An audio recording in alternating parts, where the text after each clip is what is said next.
Star Canadian BC Lions defensive end Mathieu Betts joins us. Also, the CFL's reigning most outstanding defensive player. I want to talk NFL with you first because it seemed like the Detroit Lions and Motor City Dan Campbell really liked you.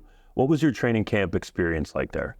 Yeah, you know what? It was a great time in Detroit with the Lions for the time that I've been there. And I mean, when they let me go at the end, I sat with Brad Holmes and Dan Campbell.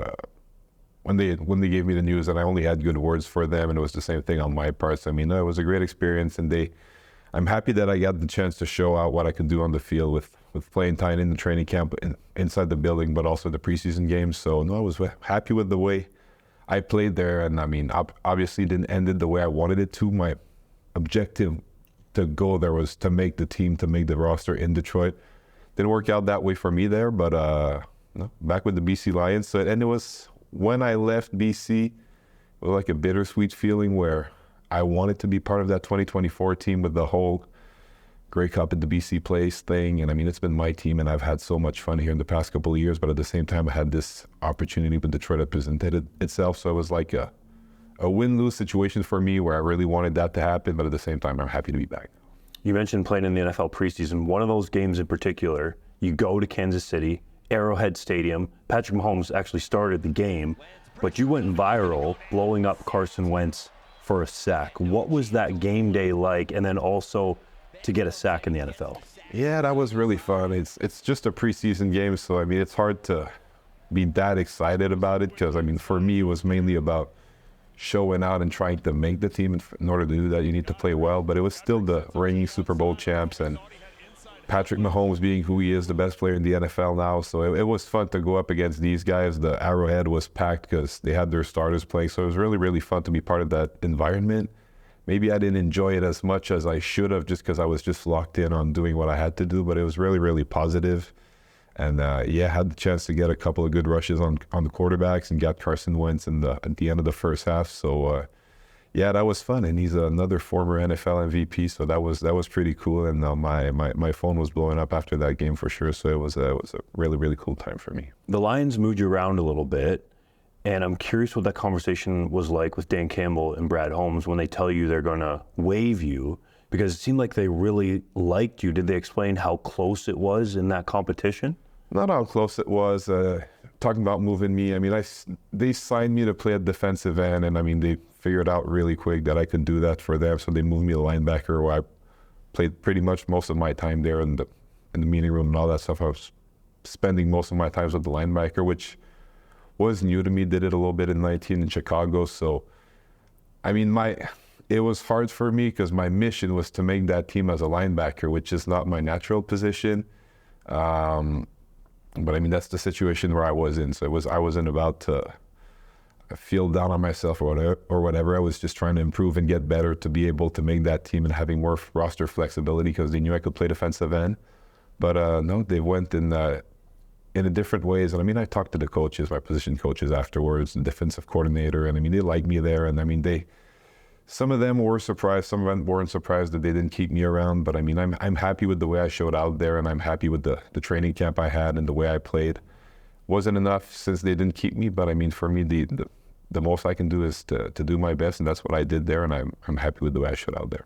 Did the Detroit Lions explain why they didn't keep you on the practice squad? Because I thought that would have been a really great place for you to develop in that new position and continue with them. No, not I didn't have an explanation that was crystal clear. I mean, there were some of the guys that were on the practice squad the previous year, so maybe it was just more so to keep guys that were around the team and that I have experience with that team before that, or maybe younger guys. I mean, I can only speculate about that, but no, it didn't happen for me, and I don't have necessarily an explanation. But I mean, the way I say it most of the time is the only way you can make a team or stay on a team or win some games is to play good football. So I mean, it was probably on my part to just play better ball, and no, that's what I came to do now with BC, and that's the only thing on my mind day in and day out is just to play good football. You played pretty well with Detroit, but you came back to the CFL really fast. Were there other NFL teams that reached out? Did you consider any other opportunities before coming back to Canada? Yeah, well, it happened quickly. Got released on Monday afternoon, and then I had kind of a 48-hour to get picked up by another team. when they do cut down day and they cut down to 53-man roster, I mean, teams are looking to get rid of players more than to get players to come in. So, I mean, teams are not necessarily looking to bring in players.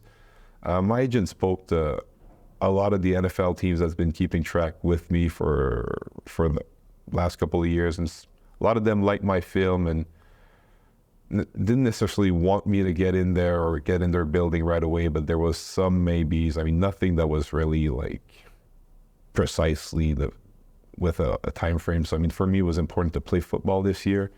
So when I saw that it wasn't going to move well or move fast, I didn't want to sit out and wait a couple of weeks, a couple of months, or maybe just the phone would have never rang. So, I mean, for me, it was a logical decision to try to make that team in the training camp. And if it didn't work out at that point, I mean, if no other team was going to pick me up, I was going to come back here. There have been Saskatchewan Roughriders fans call into our post-game show and say, why didn't the Riders go out and spend money to get Mathieu Betts here after the NFL? Was it always going to be the BC Lions for you? Did you entertain other possible CFL teams? I wouldn't say I didn't entertain it, but with how things moved for me in 2024, with all the newer things with Detroit and a new team, a new league, new rules, a new system, a new playbook, new locker room, new teammates, a lot of things were new for me with Detroit, which is normal when you switch teams, even more so when you switch leagues. I mean, I felt that for me, in order to play good football, like we just talked about, the best fit for me was to come back in BC with BC this year, just because it's the continuity of what we've been doing for the past 2 years. Knew most of the players, knew everybody on the coaching staff, felt comfortable with the way they were going to use me, just because I know what's expected out of me here. So it was just logical for me here. And I mean, I love this team and I like the players in here. I love the fans. I love the city of Vancouver. So no, this is my football home. So when they told me they wanted me back, it wasn't that hard of a decision for me to just hop back on board and try to win some football games. Did you hear from Amar Doman at all? I didn't talk to him after I got released by Detroit.